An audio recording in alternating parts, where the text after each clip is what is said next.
Alors ben là, on est sur un terrain de hand à 4, pour ceux qui ne connaissent pas, donc ça se joue à 4 contre 4.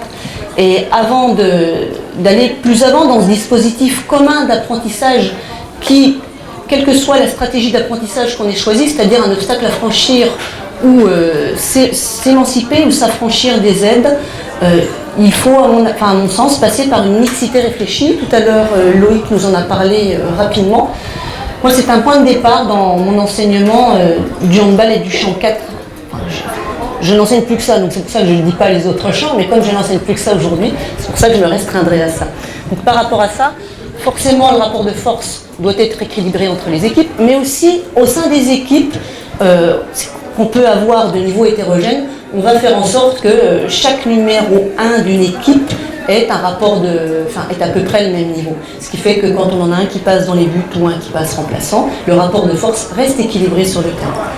Le deuxième principe, c'est que quand on observe les différentes études qui sont menées, là je vais m'appuyer principalement sur les propos de Cécile Vigneron, ce qui a aussi été publié dans la revue Contre-pied sur l'égalité et notamment plus celle de 2013 et par mon expérience personnelle, on se rend compte que les filles, elles préfèrent aller se cacher à l'aile plutôt que de jouer plutôt sur les postes centraux qui font la préférence des garçons.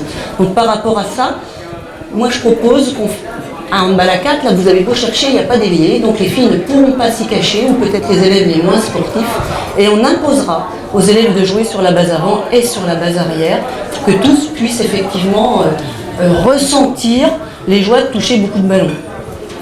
Après, Véronique en a parlé tout à l'heure rapidement, le jeu en contournement c'est plus l'apanage des filles et le jeu en duel c'est plutôt l'apanage des garçons. Et quand on regarde le handball de haute performance, on en est là aussi, même si les filles rentrent davantage dans le duel aujourd'hui. Donc ça veut dire qu'on doit pouvoir proposer un dispositif qui laisse de l'espace à investiguer pour que chacune et chacun puisse se transformer en fonction d'un mode de jeu initial, mais qu'on aille aussi visiter l'autre mode de jeu. Dans cette mixité réfléchie toujours, les règles majoritairement sont méconnues par les filles, alors qu'elles sont connues, mais je vais dire entre guillemets par les garçons, et qu'elles vont parfois jusqu'à la transgression, et que par rapport à ça, la règle, ça doit être un véritable pouvoir, et la faire vivre à nos élèves comme un pouvoir, et non pas comme un interdit, permettra effectivement d'avoir davantage de connaissances dans l'activité, et de comprendre ce qui se joue dans le règlement qu'on leur propose. Dans leur rapport au ballon, les filles vont tout faire pour ne pas l'avoir, alors que les garçons ne le lâcheront pas la plupart du temps. Et on est convaincu qu'en proposant une activité où il n'y a qu'au final un effectif plutôt réduit, on a 3 joueurs de champ, ça se verra vite, et l'équipe dysfonctionnera si effectivement un élève, fille ou garçon, ne veut pas rentrer en contact du ballon. Ce qui organise les filles, c'est plutôt la coopération, alors que les garçons sont dans l'opposition. Ça, c'est ce que nous dit toujours Cécile Vigneron. Donc par rapport à ça, le fait de proposer un projet de jeu avec une énigme à résoudre avec son équipe, on va prendre en compte cette coopération qui fait, qui est une chose importante de l'activité sport collectif. Mais on veut pouvoir mener à bien résoudre cette énigme pour pouvoir gagner, donc pour pouvoir s'opposer.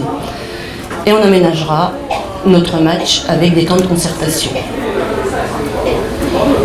Donc on est sur, pour nous, l'obstacle à franchir. L'obstacle, à ce moment-là, on a choisi des élèves de seconde, c'est que la diminution des espaces libres à attaquer en profondeur va rendre, donc l'espace ici dans le dos se rend de plus en plus petit, donc ce sera plus difficile de pouvoir accéder à la zone de marque et d'essayer de marquer.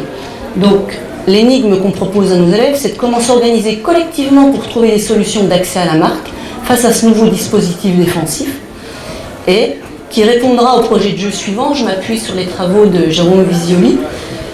C'est son point 3 du continuum de formation du projet de jeu collectif de la 6e à la terminale, qui est se coordonner pour attaquer une défense au Mahom, et qui fait suite au projet de jeu qui était s'organiser dans une défense au Mahom. Donc on disait tout à l'heure partir d'un déjà là. Donc en partant de ce déjà là, on espère que l'énigme à résoudre ne sera pas trop compliquée et par le dispositif commun d'apprentissage présent ici, on espère que le choix d'un match à thème de handicap, donc une forme de pratique qui devrait pouvoir favoriser le progrès de chacun, le fait de choisir un dispositif défensif étagé. On voit ici qu'on a 2 joueurs hauts sur une ligne qui serait symbolique, matérialisée par les 2 fleurs rouges, fait en sorte qu'on va pouvoir, on l'a dit tout à l'heure, investiguer l'espace dans le dos des défenseurs. Donc ça pourrait permettre aux élèves qui auraient quelques soucis avec le duel de pouvoir s'engager sans ballon dans le dos des défenseurs, et ça nous semble important pour leur progrès. On engagera du milieu de terrain, alors qu'en Honda 4, on engage du gardien à chaque fois qu'un but est marqué. Et cet engagement du milieu de terrain, il permet aux élèves de se confronter de manière presque systématique, voire automatique, à ce dispositif défensif qui est censé pouvoir transformer la motricité de nos élèves en attaque. Et le multiscore, aujourd'hui, là, pour la situation, c'est 100 points si on est en position de tir seul. Le tir seul est le fait de tirer en zone favorable de marque et en situation favorable de tir. Donc on se retrouve tout seul dans la zone qui est matérialisée en fait ici par les plans noirs pour pouvoir aider les élèves. Et on donne aussi 100 points à la défense si elle est capable d'intercepter, d'aller marquer suite à une interception en dehors des fleurs rouges, toujours dans ce souci d'avoir une défense qui permette de voir apparaître la transformation de nos élèves en attaque. Si la défense ne joue pas le jeu, on n'y arrivera pas. C'est un préalable à la bonne, on va dire, résolution de l'énigme. Donc on a dit tout à l'heure que ça nécessitait une organisation du jeu et de la concertation.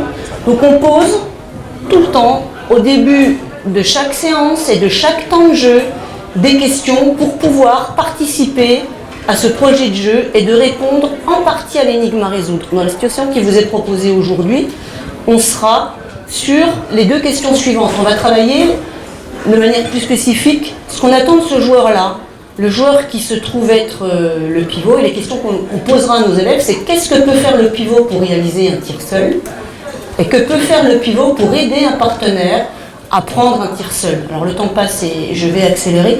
Avec ces questions-là et ce dispositif proposé, on espère que nos élèves pourront accéder au contenu de la séance du jour, qui sont ici, donc sur une occupation rationnelle de l'espace de jeu effectif offensif, que le rôle du pivot en tant que porteur et non porteur de balle soit effectivement quelque chose qui commence à être compris, mais on n'en est qu'au début. Cette situation, on va la vivre plusieurs fois, en modifiant légèrement nos questions, parce qu'on est persuadé que par la répétition, l'activité adaptative pourra effectivement arriver. Voilà, donc effectivement, il y a d'autres contenus. Je voudrais terminer avec mon petit carré à gauche. Là. Donc on a des temps de jeu relativement longs, 10 minutes.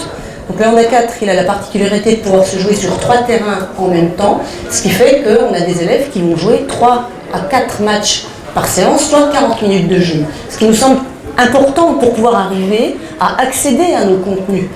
Zapper d'une situation à l'autre, laisser 5 minutes de temps de match à la fin d'une séance, nous, ça ne nous fait pas fonctionner.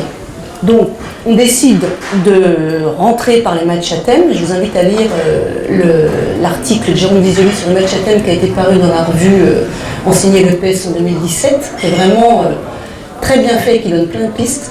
Et par rapport à ça, on imposera dans ces matchs à thème qu'un temps mort puisse être pris quand une équipe marque un but en jeu placé. Ça veut dire quand ils sont confrontés au dispositif défensif. Pourquoi? Parce qu'ils sont en réussite, ils viennent de marquer. Ils peuvent prendre le temps mort quand ils le veulent, ils en ont droit à 1 par match. Donc ils décident, et à partir de là, on va discuter ensemble de la manière dont on vient de s'y prendre pour pouvoir réussir et répondre effectivement à une des 2 questions, voire peut-être aux 2 questions qui étaient posées pour pouvoir proposer l'énigme. On a un débriefing après chaque match de la même manière pour répondre aux questions. Et évidemment, on enchaînera. Cette situation-là, elle va pouvoir m'animer longtemps dans ma séquence d'enseignement. À moi de voir ce que je peux changer, ce que je peux modifier en termes de consignes, ce que je peux modifier sur la manière de poser les questions pour être sûr qu'on voit ce qu'on a à voir dans ce projet de jeu, donc le rôle aussi des arrières, le jeu sans ballon pour chacun, comment on va pouvoir transformer les programmateurs de cette équipe. Donc, stratégiquement, c'est pas stratégiquement. Les garçons vont majoritairement, quand on propose le choix, opter pour cette stratégie d'apprentissage. Ça veut dire qu'ils viennent majoritairement là, mais le choix, il se fait en équipe. Donc qu'est-ce que ça veut dire? Ça veut dire que la domination masculine, elle est présente, mes équipes sont mixtes, et on se rend compte qu'au final, puisque ça répond davantage au départ, quand la stratégie n'est pas connue, elle répond davantage aux aspirations des garçons. Donc tout notre travail est là de montrer comment ça peut faire fonctionner chacune et chacun pour que tous puissent être en réussite. Ils ont tous des choses à dire pour pouvoir se transformer.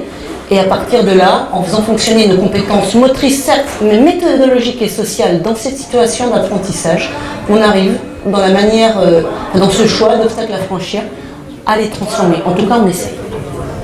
Elle vous a tout dit. Et moi, si ce mode de travail ne me convient pas, parce qu'on me met dans cette équipe-là, je ne fais pas de propositions, j'ai rien à dire. De toute façon, mon niveau en handball est si petit que j'ai pas grand-chose à proposer. Alors, je vais appliquer ce que vont proposer les autres, mais j'ai pas grand-chose à proposer. C'est dommage, c'est tout le fort de la démarche. Ben, peut-être que je vais être concerné par l'autre démarche. Et l'autre démarche, on va m'aider. À l'inverse, on va me proposer la même situation, exactement la même. Moi, je vais vous le montrer en tennis de table. Mais par contre, c'est la même que pour les deux groupes, d'accord? Sauf que, d'emblée, on va me donner des aides. Alors, ces aides, c'est pas ni bien ni mal. Ça va m'aider à réaliser la situation. Comme on me le demande, je vais vraiment vivre cette tranche de vie, puisque je vais la vivre au plus près.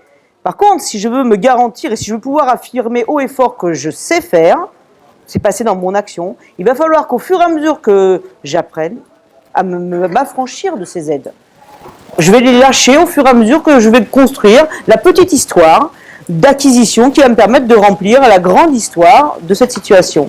Donc la situation qui me montre plusieurs aides, je viens de vous le dire, une situation qui va avoir pour objectif de mettre en évidence ce que l'on attend d'eux à la fin vraiment, et tout de suite, mais cette fois-ci sans les aides. Et donc l'objectif de l'apprentissage pour ce deuxième groupe va être de se former à tous les points fondamentaux pour faire fonctionner la situation dite clé. Moi, j'aime bien l'appeler comme ça. Alors, avec mes classes de 4e de lundi, j'ai parlé d'escape game. Autant vous dire que j'ai mis le feu. Et j'ai pas eu assez de temps, mais je pense que sur une séquence de 10 leçons, tout le monde était prêt à résoudre la même énigme que le groupe d'à côté. Là, l'élève ne peut pas faire semblant. Il ne peut pas se cacher, il peut pas... Il les prend ou il les prend pas, les aides, il peut les prendre plusieurs fois, il peut les prendre de manière combinée, il peut en prendre 2, 3, moi je vais vous faire une proposition de 4, et dans tous les cas de figure, moi ce que je souhaite, c'est comme le groupe d'à côté, ils vivent une réelle expérience. Alors l'expérience, je me suis mis derrière les propos de Zettler et Barbier, qui nous dit quoi? C'est un ensemble d'opérations mentales et a priori actionnelles, qui permet des transformations de ressources pour l'activité de la personne. Donc on est bien sur les deux registres, je pense, je fais, je manipule tout ça, et moi je m'engage et j'essaye de réussir. Alors on regarde un petit peu ce qui va se passer au niveau des aides, on en a répertorié pour le moment 6, on est au début de la réflexion, peut-être que dans un an on n'en sera plus là. On aurait des aides qui viendraient des règles, des aides qui viendraient de l'espace, du score et du temps. Ça serait plutôt des paramètres didactiques, ça c'est des choses qu'on arrive à manipuler. Et puis on aurait des aides qui viendraient des outils ou des aides qui viendraient des rôles, et on serait plutôt sur les paramètres pédagogiques. Autant d'aides que vous le souhaitez dans la situation. À vous de choisir les bonnes aides. Et là, c'est un travail qui n'est pas facile. Des fois, on a l'impression de les aider, puis en fin de compte, on ne les aide pas du tout. Donc, il faut vraiment l'ajustement de vos compétences professionnelles pour choisir le bon tiroir. En tout cas, tout est proposé. L'élève va prendre dedans à un moment donné. Et après, l'élève va devoir se former pour les abandonner. Donc on regarde ce qui se passe un petit peu en tennis de table. Donc vous avez le groupe qui était parti tout à l'heure dans la première stratégie, puis on a l'autre groupe qui est dans l'autre stratégie. Alors on ne vous invente rien, pour l'avoir constaté. Et on récupère dans ce groupe-là majoritairement des élèves qui n'ont pas du tout de vécu sportif, nous dans le champ 4, et notamment en tennis de table. Parce que quand il s'agit de faire des propositions, j'en ai pas. Par contre, je suis bien consciente qu'il manque des acquisitions. Donc la situation qu'on propose, je ne vais pas la décrypter très, très précisément, parce que le temps me manque, mais c'est quand même une situation en prise directe avec la particularité du champ 4 et du tennis de table, à savoir c'est 11 balles, à savoir c'est 2 joueurs de même niveau. Et là, le moment clé, c'est pour une classe de seconde, il va falloir apprendre à trouver la solution pour marquer le point sur la 3e touche de balle. Le cœur du problème, il est là. On a un pourcentage d'efficacité annoncé de 70% et on a un arbitre qui pour le moment enregistre des résultats tout simplement. Donc vous avez bien en tête, alors contrairement à ce que disait Pascal tout à l'heure, ou alors dans la même logique, c'est une mixité réfléchie, soit, mais elle est réfléchie parce qu'elle peut accueillir tout le monde. Mais on n'est pas dupe, je vous l'ai déjà dit, on accueille quand même dans cette démarche-là peut-être des élèves qui pour le moment n'ont pas de proposition à faire dans l'autre démarche. Donc elle n'est pas réfléchie, elle est réfléchie, elle est pensée, mais pour le moment elle n'existe pas, mais par contre elle va se construire. Parce qu'au fur et à mesure que les séances vont passer, on va constater que dans cet apprentissage-là, cette stratégie-là d'apprentissage, on a des choses qui nous permettent de toucher la réussite un peu plus vite quand même. Parce qu'à côté, ça réfléchit, est-ce que ça propose?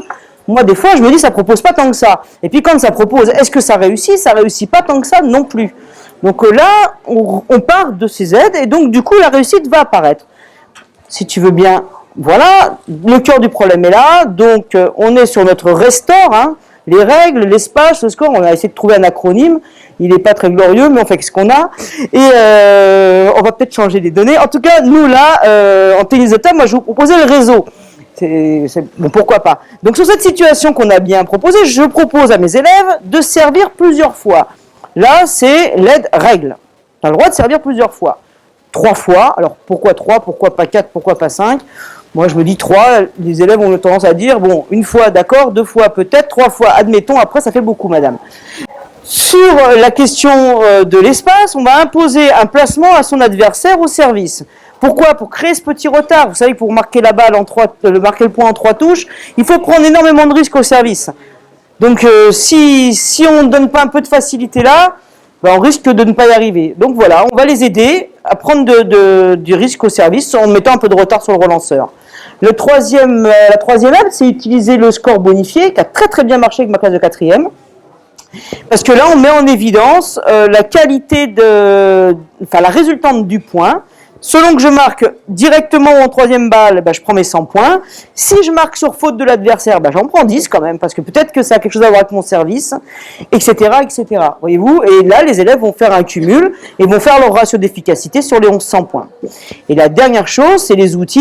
On va permettre à l'élève d'utiliser le numérique, ça paraît que c'est important, enfin en tout cas ça les fait bien fonctionner, de ce que j'en sais, mais je n'ai pas pu le constater pour le moment parce qu'ils n'y pensent pas. Je crois que ça s'en renvoie à des habitudes d'apprentissage. En tout cas, quand c'est là et quand vous l'utilisez, ils sont super contents de voir ce qu'ils produisent et surtout de travailler sur les régulations avec vous. Mais pour le moment, ils ne sont pas capables de se débrouiller tout seuls, a priori, là où j'ai fait l'expérimentation. Peut-être qu'ailleurs, mais moi, il nous semblait que c'était important pour qu'ils soient autonomes, qu'ils soient un peu plus engagés, qu'ils deviennent auteurs, comme on l'a entendu, et bien que ça se gère tout seul, cette histoire. Ce qui est intéressant, c'est qu'à chaque aide, va devoir engager derrière, l'élève va devoir engager un processus pour se lever l'aide. Donc si je prends le 1 par exemple, ou les servir plusieurs fois, ben, s'il veut s'affranchir, il va falloir qu'il augmente ses compétences dans le service réglementaire, c'est une première hypothèse, il va falloir qu'il soit capable de choisir avant d'agir, c'est peut-être un deuxième point d'attaque, ou alors qu'il ait tout simplement, et à mon avis très importantement, avoir confiance en lui. Peut-être que les élèves, ils me l'ont dit lundi. Madame, mon service, le premier, il est réglementaire, mais c'était pas bien ce que j'ai fait. Ben, c'est pas grave, tu as un deuxième service. Oui, je sais. Donc et là, je prends plus de risques. Et de ce besoin de formation, pour lever l'aide, va naître la petite boucle du Baldi ou la petite histoire de Nicolas Terré. Qu'est-ce que j'ai à apprendre? Et là, c'est parti, on pourrait travailler sur un travail par atelier choisi. On va faire sa petite boucle, on vient lever son aide. Et du coup, on se rapproche de la compétence qui est portée par la situation de référence qu'on vous a proposée, qui fait office d'expérience réelle dans l'activité motrice et non motrice de nos élèves. Alors, le temps me manque. Stéphane nous a mis une contrainte monstrueuse qui est le temps.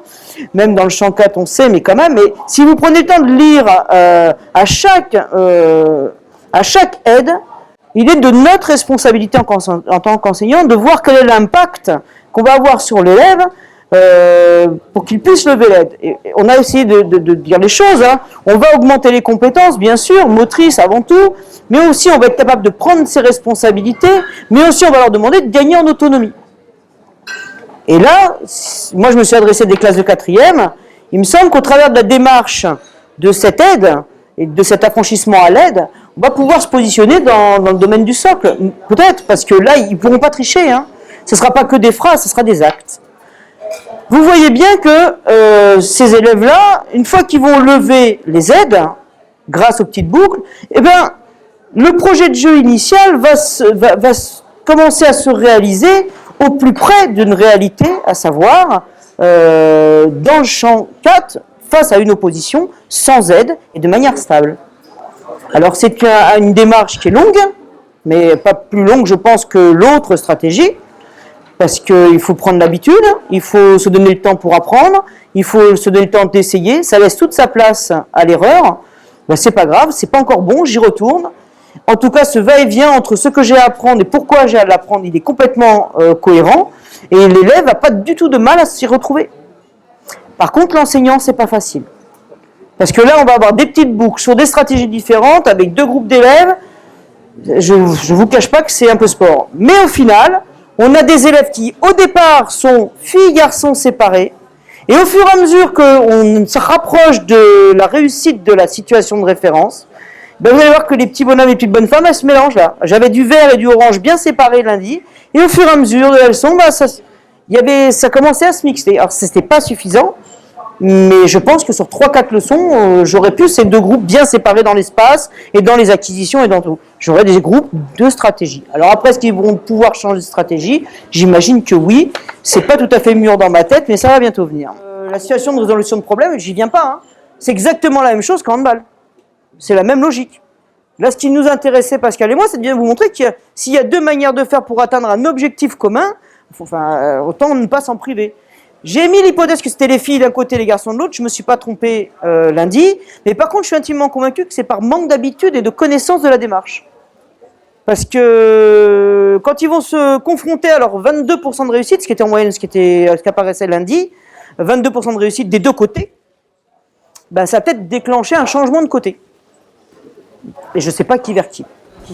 Donc on est vraiment convaincu que tous et toutes peuvent réussir par rapport à ce qu'on propose. Ça nécessite quand même d'avoir une expertise de la part de l'enseignant dans le champ d'apprentissage, dans l'APSA support, et une connaissance des élèves dans ces activités-là. Donc observons-les, comprenons-les, essayons de voir comment ils fonctionnent, sinon ça me semble compliqué. Donc absence de hiérarchie, vous l'avez compris, de valorisation d'une stratégie d'apprentissage par rapport à l'autre. Il n'y en a pas une qui vaut mieux que l'autre. Et ça se fera en fonction des aspirations de chacun. Il faut qu'on ose prendre des risques en laissant les élèves choisir la manière avec laquelle ils veulent apprendre. On a parlé d'évolution des apprentissages tout à l'heure. Ça nous semble effectivement quelque chose de très très important. Les élèves doivent pouvoir choisir et sont véritablement acteurs de leurs apprentissages. Et enfin, créer les conditions d'un climat de classe favorable aux apprentissages. Ça passe pour nous par une mixité réfléchie, par une interdépendance, vous l'avez vu, par une solidarité, et moi je terminerai par ces propos de Mérieux. La solidarité est un formidable outil d'émancipation collective par la coopération. La coopération est un enjeu majeur pour lutter contre la montée des individualismes et aussi un enjeu majeur de la formation du citoyen. On vous affiche la dernière diapo, elle ne sera pas commentée, vous allez faire les liens tout seul. Voilà.